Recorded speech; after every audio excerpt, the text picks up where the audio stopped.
Bonjour, je voulais faire suite à mon vidéo sur l'arbre de vie et la Kabbale. Je voulais juste continuer sur des détails, peut-être que je suis passé vite, puis que je voulais peut-être marteler un petit peu. Le tétragramme, ça c'est quelque chose qui a rapport, qui est utilisé beaucoup avec, dans les concepts kabbalistiques, là. Le tétragramme, c'est Yod, He, Vav, He, les 4 lettres du nom, qu'on appelle souvent Jéhovah ou Yahvé. En fait, pour les ésotéristes juifs, ça veut plus dire quelque chose que juste un nom, là. Il y a tous des concepts reliés à ça, ésotériques, là. En fait, le Yod, la première lettre, le Yod, qui vaut 10 dans la guématrie, et puis aussi ça représente la main ou le feu ou une graine, c'est ce qu'on appelle le principe actif masculin. Le He, la deuxième lettre du tétragramme, ben, c'est le concept féminin, c'est une fenêtre aussi, c'est 5. C'est le chiffre, si on veut, en guématrie. Le féminin, c'est le côté passif. Le Vav, troisième lettre, la troisième lettre du tétragramme, Vav, ça se trouve à être l'union. Ça veut dire, quand on met un Vav en avant d'un mot en hébreu, c'est souvent pour dire « et », dans le sens de la conjonction « et ». Un « et », autre chose, une union. Ça veut dire qu'on associe des choses. C'est un clou aussi. Ça vaut 6 en guématrie hébreu. Mais ça représente aussi un clou. Je te rappelle, si vous n'avez pas vu mes vidéos aussi ou si vous ne savez pas, les lettres hébreues ont toute une valeur numérique et un concept, une idée en arrière. Ça représente quelque chose. C'est comme des hiéroglyphes, les lettres hébreues, en fait. C'est des lettres phéniciennes. Je n'irai pas là-dedans, là, mais dans le fond, c'est des idéogrammes aussi. C'est un peu comme des... En fait, c'est parce que on se rappelle que d'Égypte sont sortis les Juifs, techniquement, dans le sens où les concepts d'Égypte ont été traduits par des Juifs, d'une certaine façon. Donc, tous les hiéroglyphes, on dit que Moïse a été éduqué dans toute la sagesse des Égyptiens. Ça, c'est Étienne qui disait ça dans le Nouveau Testament.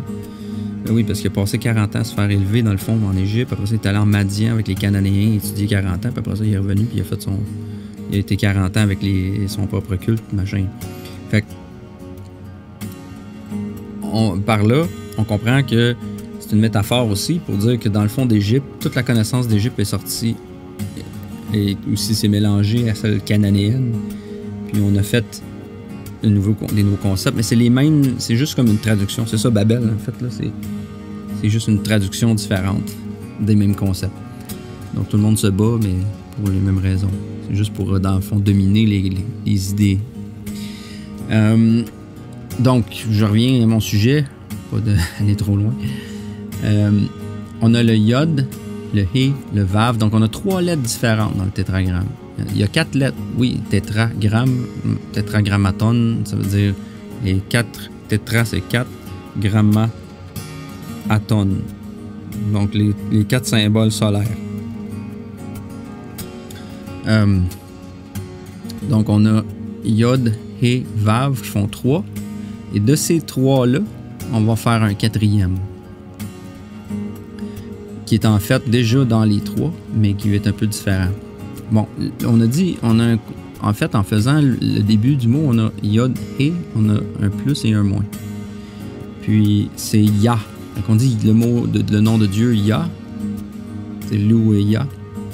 Yah, ben, c'est un concept masculin aussi en soi, parce que c'est le début du tétragramme. On va vous comprendre un petit peu plus loin, là. Il y a 2 moitiés, il y a Yod, He, puis le Vav, He, qui sont polarités négatives, si on veut, masculine et féminine. Mais au sein de ces 4 lettres-là, les 4 lettres ont leur polarité moins plus, moins plus. On veut masculin, féminin. Parce que, en fait, les mots féminins commencent souvent par He, où le He fait référence au concept féminin. Comme dans Chava ou Sheva, on pourrait dire c'est aussi le nom d'Ève. Le nom d'Ève, en fait, c'est ce qui fait que Yod-He-Vav-He ou Yahava, Yehovah, c'est masculin et féminin. Parce que dans le fond, Yah, c'est masculin, puis Hava, c'est féminin. Donc, le nom de Dieu contient les 2 polarités en lui-même. Et en plus, oui, les deux polarités, comme dans Ya et Hava, les deux moitiés, et aussi chacune des lettres. Une lettre masculine, une lettre féminine, une lettre masculine, une lettre féminine encore. Et pour ça, aussi de 3 devient 4, parce que dans le fond, la 4e lettre, c'est dans le fond le tout. C'est un peu comme un rébut. Quand on fait un rébut, là, on a des indices, et mon tout, c'est ça. Bon, ben les indices, c'est comme les 3 lettres, puis mon tout, c'est le dernier He, qui est le féminin, le dernier féminin, qui en fait, on peut le comprendre aussi de cette manière-là. On a nos 3 éléments, c'est toujours une trinité, on a toujours la trinité, et de ces 3-là naît le tout. Donc, du feu, l'air et l'eau, on a la matière, la terre. C'est à cause de ces 3-là qu'on a la matière. On peut le voir aussi, il y a d'autres concepts kabbalistiques qui peuvent nous faire comprendre ça. C'est les lettres elles-mêmes qui représentent les éléments, mais le shin qui représente le feu, qui est même le son, c'est comme le feu sur l'eau. L'air, tous les mots qui commencent par A, comme avion, air, ça fait référence à l'air. On a le Aleph et le Mem qui est l'eau. Même tous les mots en M comme marée, marée, mer, la mer, l'eau vient du mot M. Donc, ces 3 lettres-là, on pourrait dire que c'est comme le proton, électron et le neutron. Puis ces choses-là font la matière. Donc, c'est pour ça qu'on a le même fermé aussi. Il y a 2 façons d'écrire le même ouvert qui est rond, qui est l'eau. Puis le même carré, la matière, c'est solide. C'est ça que ça représente, le fermé. Ça représente la Terre. Donc, dans ces concepts-là kabbalistiques, on comprend que c'est ça. Il y a toujours l'air aussi qui sépare le feu de l'eau. Aleph sépare toujours même de Shin. C'est toujours le principe médiateur entre les deux. Donc, c'est de 3 formes un tout. C'est ça qu'il y a AVC dans le fond. C'est un tétragramme qui nous explique comment les choses, la matière est formée. C'est en fait là, un archétype. On l'a déjà mis sur l'humain aussi. Là. J'en ai une ici. Là, on le voit sur l'humain. C'est comme ça. Il n'est pas là, mais des fois on met le yod, le he, le vav, le he verticalement. Comme ça. Ça dessine un corps humain. C'est l'archétype de l'humain ou de toute création. Du grand, de l'Adam Kadmon qui est comme l'univers dans lequel on vit. Je n'irai pas trop loin, je n'ai déjà parlé, je vais revenir à mon sujet. Donc, on a ça. La force du tétragramme, c'est ça aussi, c'est de nous faire comprendre les polarités, puis que ce Dieu-là, c'est pas le Dieu suprême en passant. C'est les kabbalistes comprennent bien que c'est un concept dans la création elle-même. C'est un des premiers, parce que c'est fait de polarité. Mais Dieu est au-dessus des polarités. Dieu est au-dessus du féminin et masculin. Dieu est le tout. Donc, le très haut, qui est Keter dans notre arbre de vie, ou le Ein Sof Or, Keter, c'est le très haut. C'est au-dessus de la dualité, c'est au-dessus des choses qu'on peut percevoir. Donc, si on peut percevoir puis décrire Yahvé comme ça, c'est parce que c'est déjà une création en soi. OK? Fait qu'on les témoins de Jéhovah qui pensent que le nom de Dieu, exemple, c'est Jéhovah, ben, oui, c'est un nom de Dieu, mais c'est pas Dieu. C'est un concept. Ça prend l'ésotérisme pour comprendre c'est quoi. Ça, faut faire des recherches en Kabbale beaucoup. D'autres concepts reliés à ça, c'est les pythagoriciens, le concept du tétractisme, parce que quand on arrive à 4 éléments, on peut construire une pyramide. 4 étages. Ça prend 4 étages pour construire une pyramide. Ça fait un nombre triangulaire de 4 par 4 par 4.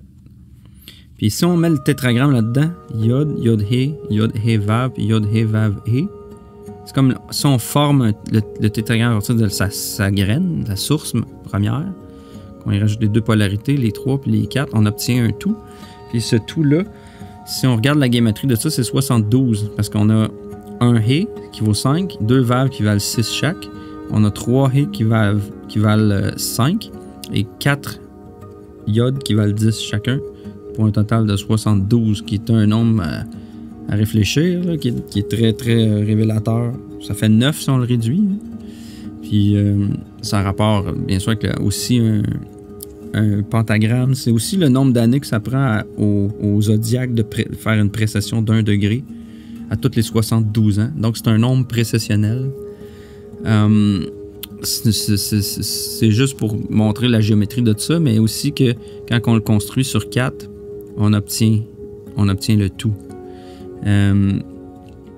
Bon, en tout cas, je vais passer à d'autres choses, là, mais aussi, la chose, c'est qu'on peut construire 10 avec 4. 1, 2, 3, 4, 5, 6, 7, 8, 9, 10.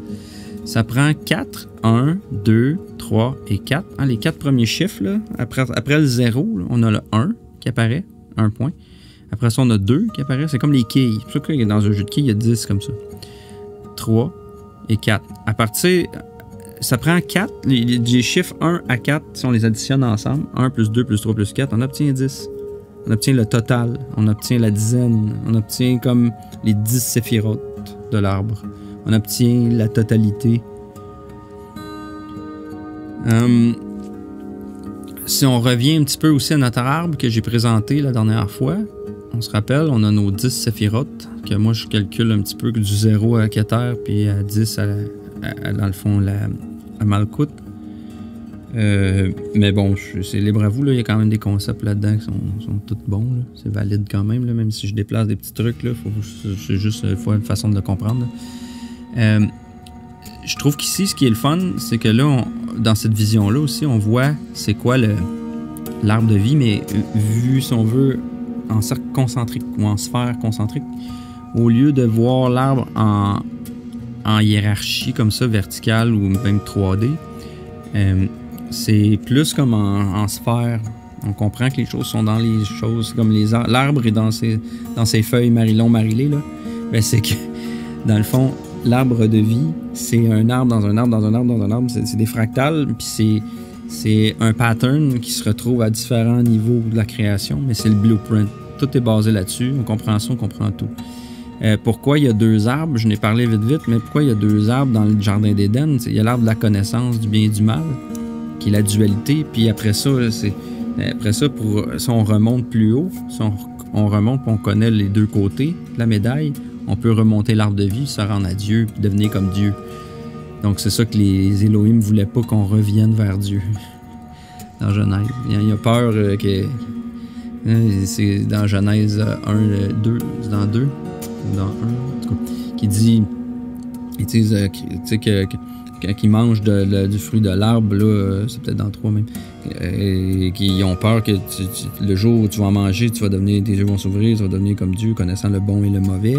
Puis là, après ça, ils se posent la question, mais là, ils ont mangé, on a peur qu'ils mangent de l'arbre de vie puis qu'ils vivent éternellement. Ben, c'est parce que c'est 2 arbres un dans l'autre. C'est pour ça qu'au milieu du jardin, il peut y avoir 2 arbres dans le milieu, parce que c'est des arbres, c'est concentrique. Un arbre dans un arbre. Mais aussi, des concepts peut-être qui sont intéressants à se rappeler aussi, c'est on a un X. Les 4, ça dans la matière, ça, le Malkout, ça représente le dernier séphirote en bas. C'est la matière. C'est ce qu'on a dit ici, là. C'est un peu ça, là. Le dernier, ici, du tétragramme, là. C'est pour ça aussi qu'on a ça. Notre tétragramme, là, Yod, He, Vav, He, c'est les 4 mondes, j'en ai parlé. Les 4 mondes de la Kabbale. On avait le monde d'Atsilut, qui est le monde des concepts, des archétypes, des idées, si on veut. Dans Bria, qui est le deuxième monde, qui est comme la conceptualisation, si on veut. Après ça, on a le plan ou la formation, qui est l'astral, qui est Yetzira. Et puis après ça, on a le monde physique, la matière, ou le monde de l'action, qui est Asiya. Donc, tout ce qu'on voit qui est matériel, ce qu'on voit, c'est la portion Malkout de ces choses. Mais, dans Malkout, il y a tout ce qu'il y a là. Il y a ces niveaux-là en haut. C'est qu'on les voit pas. C'est le bout de l'iceberg, Malkout. Mais tout ça, c'est le dessous de l'iceberg. On pourrait dire presque là, la matière noire dans l'univers. Là, on voit juste une petite portion, puis le reste, c'est tous les mécanismes en arrière qui prennent ça. Ça, c'était compris depuis la nuit des temps. Nous, aujourd'hui, on s'imagine que...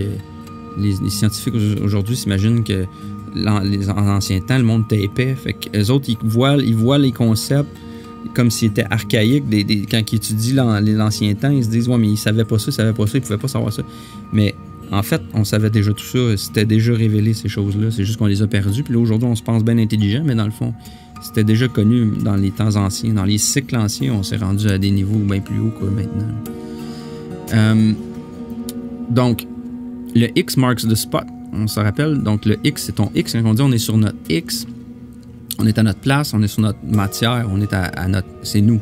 Fait que le X, c'est comme notre point central, c'est notre matière. C'est la condensation de tout ça. C'est le concentré. Donc, on pourrait dire que c'est le même final, qui fait matière, d'ailleurs. Malkuth, c'est les 4 points cardinaux, c'est les 4 éléments. C'est les 4 éléments dans la matière. Okay? C'est le feu littéral, c'est l'air qu'on respire, c'est l'eau qu'on boit, c'est les minéraux qu'on est. C'est le monde physique. Mais au-dessus du monde physique, ce qu'on voit pas, il y a les autres sphères, tout le reste.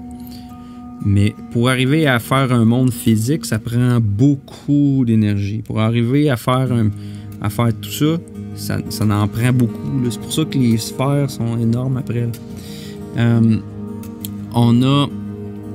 Donc c'est pour ça qu'on utilise Malkuth souvent, on met un X. C'est aussi le symbole pour la Terre. Le symbole pour la Terre, c'est un rond avec un X. Ça représente les 4 saisons aussi, les 4 points cardinaux. Ça représente tout ce qui est 4. Tétragramme, c'est 4 lettres. Quand on met les 4 ensemble, on obtient la matière. 4, ça représente le monde matériel. C'est le chiffre de la Terre. C'est un chiffre qui représente la matière. Après ça, tu sais, dans le fond, qu'est-ce qu'on a? On a dit, ben, là-dessus, on connaît, là, j'ai parlé des séphirotes la semaine dernière. Là, on avait, comme en haut ici, le Ein Sof, Ein Sof Or. On a dit ça, c'est comme l'infini, le rien, l'infini, puis l'infini lumineux là, de tout. Là, c'est des concepts. Ce qu'on veut, ça, c'est comme la scène. C'est comme si on avait... On peut pas comprendre ces concepts-là. Dans Keter, c'est au-dessus de nous autres. C'est zéro. Le zéro, c'est le point dont la circonférence est nulle part et partout. Tu sais. On peut pas aller là conceptuellement parlant. C'est comme penser à l'infini. On n'est pas capable de comprendre l'infini. Tu sais. Mais mettons, pour se donner une idée, là, que ça, c'est comme une trame de fond. Parce que sans ça, il n'y aurait rien non plus qui pourrait exister. C'est comme un théâtre. C'est comme une scène. Quand on va au cinéma, ben, disons au théâtre, on a une scène, on a un stage, on a un rideau, on a un décor en arrière. Mais ça, on l'oublie à un moment donné. C'est comme ce qui permet de faire un théâtre. Mais dans le fond, quand on regarde la pièce de théâtre, on oublie qu'on est dans un théâtre parce qu'on est absorbé par l'histoire, on est absorbé par les acteurs, on est absorbé par tout ce qui se passe. Fait qu'on pourrait dire que le fond, c'est ça, c'est l'infini potentiel. C'est comme le théâtre. Puis après ça, on met des acteurs, on met des choses là-dedans. C'est ce qui permet que les choses puissent exister dans le monde conceptuel aussi. Fait que là, du 0, on passe au 1, 2, qui est Hokma Bina. Puis le Hokma Bina, c'est les 2 premières sphères. On a dit le Père et la Mère, si on veut, ou le Père, l'Esprit Saint, puis le Fils, ce serait Da'at. Bon, on peut déplacer ces concepts-là, mais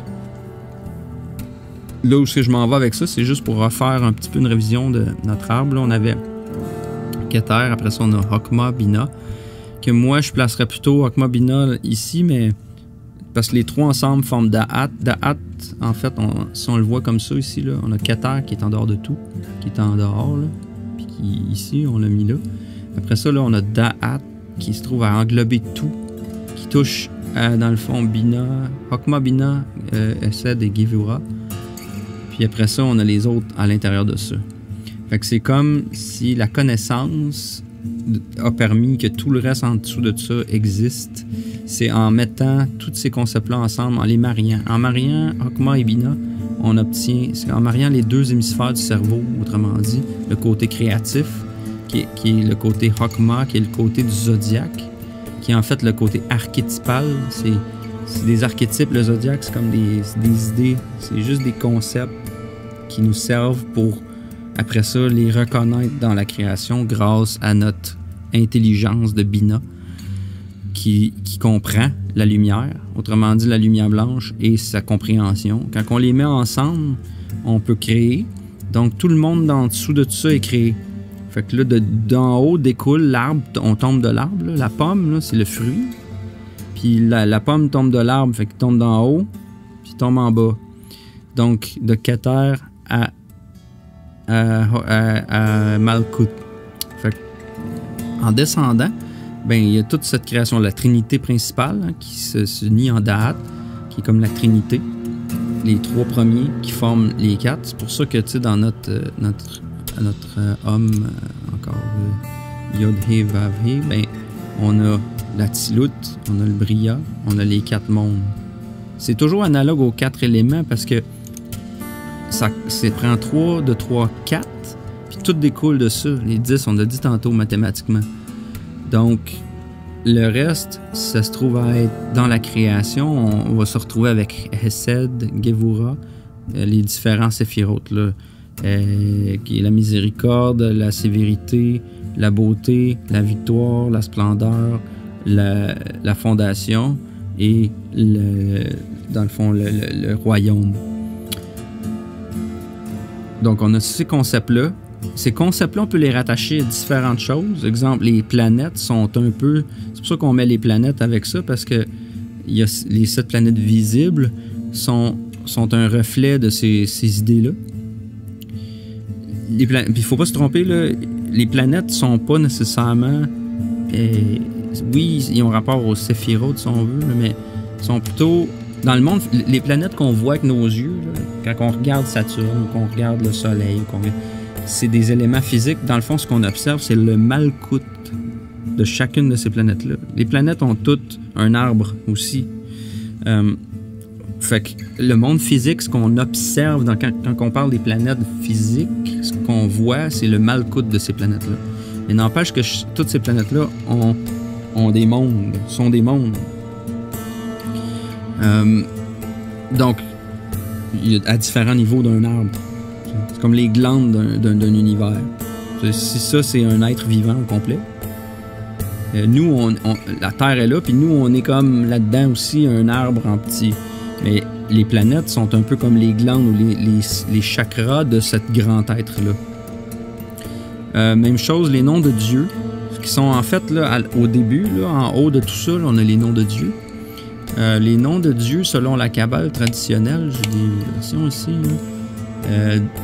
les 10 séphirotes et les noms qui sont associés, selon certains écrits ici du Moyen-Âge, là, on a Heheye, qui serait Keter, on a Ya, qui se trouve à être Hokma, Yehovi, qui est dans le fond Yod-He-Vav-He avec les voyelles de Elohim, qui est Bina, El qui devient Hesed, Elohim, Gibor des fois, qui se trouve à être Gevura, Yod-He-Vav-He Eloah qui est le Tiferet, qui est le centre, Yod-He-Vav-He Tsevaot qui serait le nom de Dieu relié à Netzach, Elohim Tsevaot qui est relié à Hod, Elkai, Shaddai Elkai qui est le nom de Dieu relié à Yesod, et Adonai qui est le Seigneur de la terre.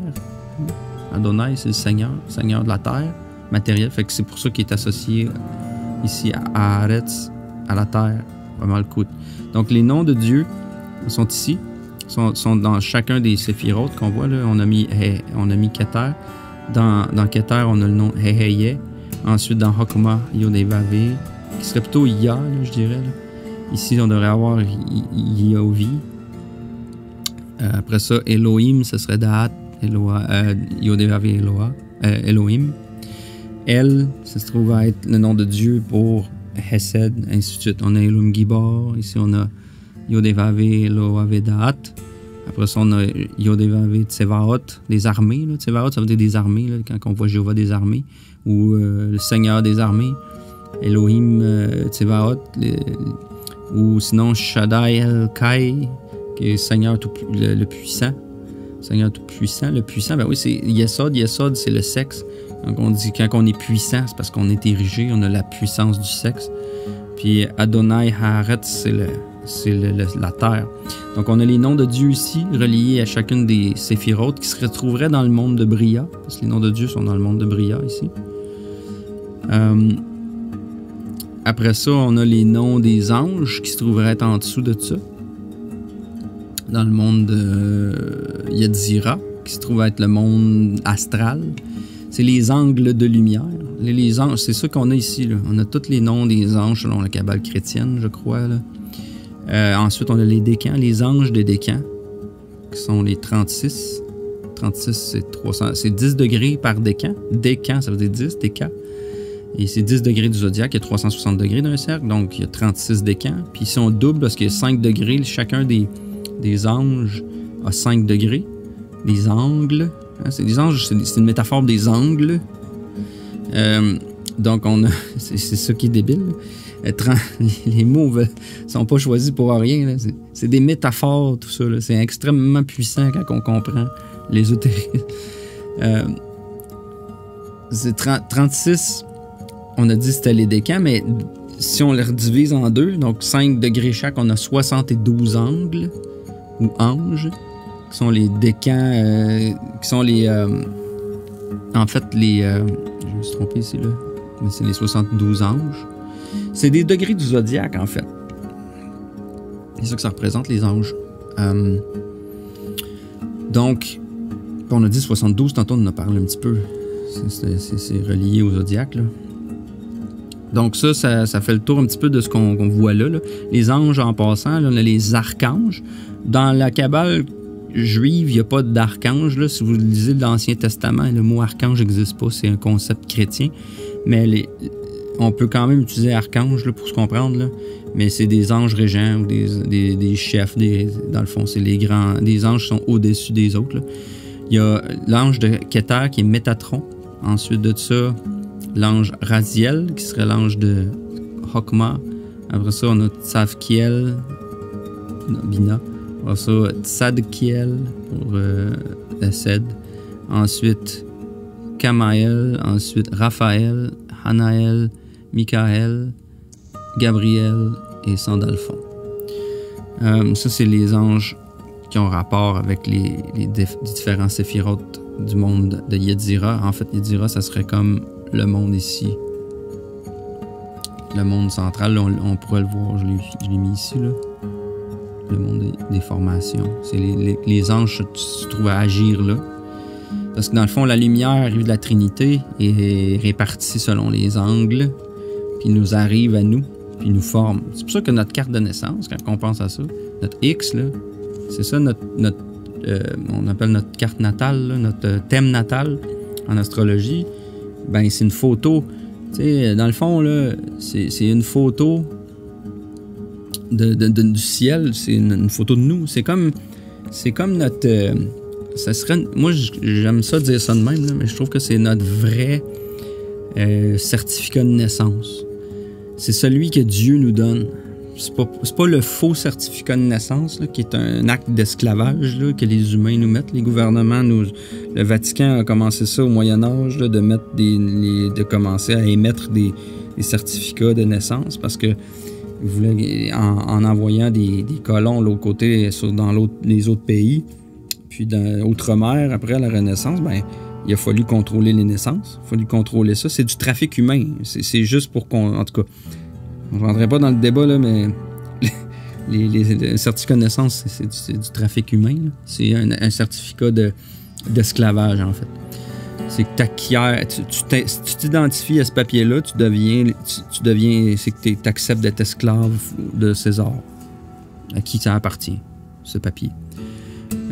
Mais par contre, à la naissance, on a déjà notre thème natal. Si on prend un thème natal précis, exact, il n'y a pas deux thèmes natals pareils, là, à moins que les jumeaux sont même pas pareils parce qu'ils ont quand même un petit temps entre les deux, donc il y a une différence. Il va y avoir une différence de quelques secondes ou minutes, ça déplace.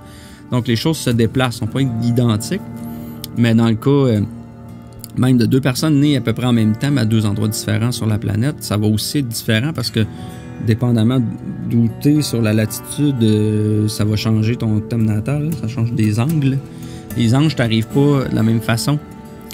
Donc, c'est infini, les possibilités. Les angles de lumière sont infinis. Fait que chacun a une carte de naissance, c'est comme un certificat de naissance que Dieu nous donne. On devrait pas avoir... C'est pour ça que je trouve ça grave aussi qu'on mette pas l'heure de naissance sur les certificats de naissance. On l'a déjà fait, moi je le savais, mais je sais pas, peut-être qu'il y en a qui le font, là, mais ils l'écrivent pas, puis c'est grave parce que c'est super important. C'est un des... Avoir son heure de naissance, ça va t'aider énormément à avoir tous les détails de ton thème natal en astrologie pour avoir le système des maisons. Sinon, tu peux pas savoir... Si tu as une idée à peu près, ça peut être assez proche, là. Mais si tu as l'heure exacte, tu vas avoir exactement ta carte de naissance. Là, tu peux vraiment avoir des détails et des réponses beaucoup plus profondes que ce que tu pourrais avoir avec une carte générale que tout le monde connaît puis ne sait pas vraiment. Anyway. Donc, c'est ça, notre certificat de naissance, c'est un peu ça. Pour en revenir à tout ça, là, on a quoi d'autre là-dessus? J'ai dit les séphirotes, on a vu les anges, les archanges, les planètes, les séphirotes, tout est pas mal fait. Il restait, pourquoi j'ai mis ça ici, là? C'est que j'ai mis les chiffres aussi, là. J'ai mis les différents chiffres, les nombres, qui ont rapport aussi avec la façon que les choses sont créées dans l'univers. 0, 1, 2, 3, 4, 5, ça apparaît dans un ordre précis parce que ça fait du sens. L'autre chose, j'ai mis tantôt, je parlais des 4 éléments qui en font 4, les 3 éléments qui en font 4, mais tu as le Shin, Aleph, Mem, si on les place dans les mondes, le monde du feu, qui est équivalent au Yod du tétragramme aussi, le feu, Shin, ou Yod, c'est un peu tous des équivalents. Je fais juste résumer ce que j'ai déjà dit ailleurs. Je vais juste le mettre sur ce graphique-là pour qu'on suive. Là. Le He, on l'a mis ici aussi, qui est dans Bina et Hokma. Là. Le Yod He, ça se trouverait à être ça aussi. Là. Ça pourrait être le Hokma et le Bina. Après ça, le Vav, ça se trouve à être Tiferet, où en fait, ça représente le monde astral, qui est ta deuxième partie de ton âme. Puis après ça, on a le He final qui devient la matière. C'est pour ça qu'en lettre ici, le Shin, Aleph le même, puis le même final. C'est équivalent, là, c'est comme des synonymes un petit peu. Là. Puis en éléments, je les ai mis ici. Là, tantôt, je parlais des éléments physiques. Les 4 éléments physiques se retrouvent ici, mais se retrouvent dans le tétragramme ou se retrouvent dans d'autres endroits parce que c'est des analogies. Il faut comprendre que au début, tout est conceptuel. Avant même que la matière existe, il y a tout ce passage-là à faire. Donc, on a dit les 4 mondes, c'est l'idée, c'est la conceptualisation, le plan, puis l'action. Donc, la même chose. Ces 4 éléments-là sont vrais dans toutes les sphères. C'est pour ça que quand on arrive dans la matière, on a ces 4 éléments-là. C'est analogue au chemin qui a été fait, qui est fait basé sur 4. Mais ça veut pas dire que, tu sais, que Keter, c'est le feu. Je suis pas en train de dire que c'est fait d'air, là. Que les Hokma et Bina, c'est de l'air. Puis que le monde astral, c'est de l'eau, vraiment. C'est analogue à l'eau. C'est analogue à la terre, la matière, parce que c'est les minéraux. C'est la terre, c'est une façon de dire le monde matière, les choses matérielles. Mais dans le matériel, il y a les 4 éléments, comme on a dit. Fait que, on se comprend, c'est des niveaux, là. Puis vu que c'est analogique, c'est pour ça qu'on a 4 éléments, parce que dans ce qu'on voit pas, dans les mondes subtils, ça partit de 3 puis de 4. C'est pour ça qu'on voit ça dans tout. C'est pour ça que le corps physique, on peut dire que on peut tout associer aux 4 éléments, parce que le corps physique, c'est les minéraux. Après ça, qu'est-ce qu'on a dans notre corps? On a des fonctions végétatives. C'est tous des organes qui se font tout seuls. C'est analogue au végétal, au règne végétal. C'est donc l'eau. Les végétaux ont besoin d'eau. Après ça, on a quoi? On a le monde de l'air, l'intelligence, les animaux. Les animaux, eux autres, ils ont le sang. C'est le sang aussi, l'air véhicule le sang. Fait que le monde animal, où on a comme cette espèce d'autonomie-là de penser ou de vivre, d'être un être vivant, d'avoir une certaine forme d'intelligence. Après ça, le feu, c'est la spiritualité, où c'est là que l'homme est un homme, parce que c'est ce qui le différencie de l'animal, c'est l'invention du feu aussi, puis c'est son intelligence qui le dépasse. Tu sais, dans le fond, chaque monde ne voit pas le prochain, puis il ne mange pas du prochain, tu manges toujours des règnes en dessous. C'est le règne, dans le fond, là, l'évolution est partie de la matière. Après ça, c'est devenu des végétaux. Fait qu'il il y a eu une intention divine de répartir la matière puis d'aller plus loin, d'évoluer. Donc, il y a eu une certaine conscience d'aller plus loin. C'est devenu végétatif. Fait que la première étape, ça a été la matière est devenue comme vivante, déjà vivante, mais en ce qu'elle est devenue de l'eau, elle est devenue comme des végétaux. Elle est allée à la recherche pour s'alimenter, pour comme comprendre la réalité d'une autre façon. Après ça, les végétaux sont devenus des animaux. Les animaux, c'est analogue au règne de l'air, parce que l'air, c'est libre. Là, on est plus attaché à des racines, on peut se déplacer, mais il faut trouver notre propre nourriture, il faut s'organiser en clan, il y a un instinct, il y a comme une séparation avec les végétaux. On mange les végétaux, puis on mange d'autres animaux, exemple. Les animaux, c'est comme ce règne-là. Puis après ça, qu'est-ce qui arrive? On a l'humain, qui est après l'animal, qui est séparé par sa conscience, qui est le feu.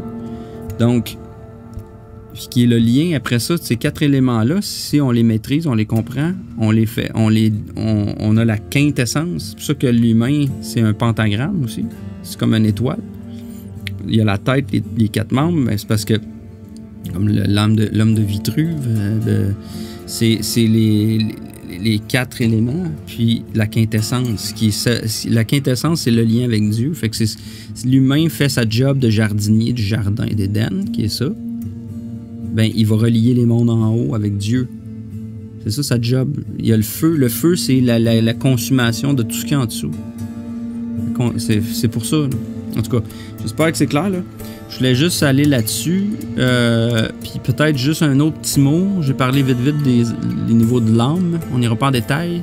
Mais encore, selon la Kabbale traditionnelle, il y a beaucoup d'autres traditions que la Kabbale, mais on parle de 3 niveaux d'âme. C'est aussi l'âme, c'est un peu comme une trinité, en ce sens qu'il y a l'âme la plus basse, qui est dans le fond de Malkut et Yesod, c'est l'âme qu'on appelle la Nefesh. Nefesh, c'est le corps, c'est l'âme animale, c'est l'âme comme du corps physique, l'âme animale. Il n'y a pas de différence. Sauf que là, le Ruach, ça, c'est comme le souffle. C'est l'âme qui est comme aussi dans le monde astral, si on veut. C'est la conscience. Puis après ça, on a le Neshama, qui est le niveau supérieur spirituel de l'âme, qui est vraiment l'attachement à Dieu. Fait que l'idée, c'est de rattacher ça dans notre vie, c'est d'être capable de faire circuler l'énergie, de rattacher ces 3 éléments-là. Souvent, c'est qu'on a notre âme ici, puis on a la possibilité d'aller rejoindre Dieu, mais il faut bâtir une âme. En traversant du bas vers le haut après. On est tombé de l'arbre, fait qu'il faut comme rétablir le lien avec en haut en se rebâtissant une âme par le Ruach. Fait qu'il le travail de la vie, c'est de remonter l'arbre de vie, puis de rattacher notre âme avec Dieu, ce qui va faire le ramener à Dieu. C'est ce qui va faire qu'en sorte aussi qu'on va arrêter le cycle des réincarnations. Parce qu'à un moment donné, c'est pas pour rien que il y a 12 zodiacs, c'est l'école. L'école est en 12. Tu sais, on a les 12 zodiacs, là. C'est peut-être un peu complexe comme image. J'ai dit ça un autre. J'en ai pas ici, là. C'est pas pour cette présentation-là. Mais peu importe. On a nos 12 zodiacs. C'est les 12 étapes, c'est les 12... l'école, là, c'est 12 années. On fait maternelle 1, 2, 3, 4, 5, 6. Après ça, secondaire 1, 2, 3, 4, 5. C'est au Québec, mais ailleurs, c'est la même chose. C'est toujours 12 step programme. Il y a 12 steps, parce que c'est les 12 zodiacs. On est censé, dans notre vie, apprendre les 12 zodiacs puis les maîtriser pour graduer, pour aller à l'université. Hein, l'université. Hein, quand un coup que t'as compris tes 12 leçons, tes 12 travaux d'Hercule, ben, tu peux graduer puis aller dans l'université. Tu t'en vas vers Dieu, t'as compris. Fait que t'as plus besoin de refaire le cycle ou de redoubler, comme à l'école. Je veux dire, les jeux vidéo, même chose. Qu'est-ce qui se passe dans un jeu vidéo? Tu fais des tableaux pour aller faire te rendre jusqu'à la fin puis transcender le jeu. Mais tu as un nombre de vies, tu recommences comme je joue à Mario Bros. Là. Tu meurs, tu recommences, tu es toujours en train de... Parce que tu n'as pas réussi un tableau, tu n'as pas réussi un niveau. C'est aussi une analogie de la vie. puis de l'âme, puis tout. Pas pour rien, tout. Tout suit la même histoire. Il y a une histoire. Il n'y en a pas des tonnes. Il y a une histoire. Elle est là. Et quand on comprend l'histoire de base, on la voit, on peut la décoder partout, puis ok, ben oui, mais c'est pour ça que ça fait du sens, c'est pour ça. T'sais. Donc, ça a fait le tour, je pense, aujourd'hui pour une suite. Là, je vais vous laisser un petit peu avec ces images-là, si vous voulez prendre des fois des captures d'écran. C'est des références que j'ai prises dans un livre que j'ai ici, Les tables de correspondance magique cabalistique et hermétique, fait par Fred McParty. Super bon livre, incroyable. C'est énorme, c'est une brique, là. Ça coûte cher aussi. Mais c'est rempli de belles affaires là-dedans là, pour étudier là, les graphiques puis toutes sortes de toutes les correspondances possibles là, quasiment. C'est surtout rosicrucien et hermétique là. Anyway, fait que ça fait le tour. Je vais en parler plus tard aussi. Je voulais juste parler de ça un petit peu parce que je vais reprendre des choses, mais qu'on soit rendu dans Genèse 1, 2 et 3, là, les chapitres. On va regarder un petit peu, genre des références dans ma Companion Bible. Aussi, le site, il y a un site de translittération avec la King James puis en hébreu. Fait que t'as dans le fond une version littérale, là, si on veut, une traduction mot à mot de l'hébreu avec les termes puis tu peux tout aller fouiller. Là. Ça, c'est un site super intéressant pour faire des recherches puis comprendre les mots. Là. Fait qu'on va se servir de ça. On va se servir, c'est ça, un petit peu de ce livre-là, justement, pour certaines correspondances kabbalistiques, là, pour comprendre comment les kabbalistes voient les choses. D'ailleurs, peut-être juste un petit hint, là, les 32 sentiers, là, tous les chemins, avec les 10 séphirotes puis les 22 lettres dans l'hébreu, ça fait 32. Ces 32 choses-là, il y a 32 fois le nom d'Élohim, en passant, dans Genèse, dans le récit de la création. Il y a 32 fois le nom d'Élohim. Alors... puis il y a 30... c'est ça. Fait que donc, c'est associé à tous les séphirotes et à tous les chemins. Et puis ça, c'est selon la Kabbale judaïque là, traditionnelle. Fait que ça, c'est les associations qu'ils ont faites avec l'arbre de vie, puis Genèse 1 et 2, comment que c'est créé, puis comment que les choses arrivent en place. Fait que c'est juste pour vous montrer que ces concepts-là, ça vient pas de moi, là. C'est des concepts vieux comme le monde. C'est juste que ça a été recueilli puis entretenu pendant longtemps dans des sociétés secrètes parce que c'est des connaissances quand même importantes. Puis ça a pu servir pour contrôler d'autres humains, mais en fait, au final, l'idée, c'est justement de s'approprier cette connaissance-là qui vient de toutes les traditions mélangées aussi. Là. Quand on comprend l'ésotérisme, on se rend compte que toutes les religions, dans le fond, parlent des mêmes choses, c'est juste qu'ils n'ont pas la même langue. Mais c'est des vieux concepts là, on va regarder un petit peu pour qu'on va appliquer à nos lectures. Il y a aussi le Tanakh qui est très important de regarder. Il y a c'est pas traduit de la même façon exactement. Ça, c'est super important. On va lire Genèse 1 en commençant le premier verset. Il a toujours été mal traduit dans la Bible. On va expliquer pourquoi une prochaine fois. Je vous remercie de votre attention.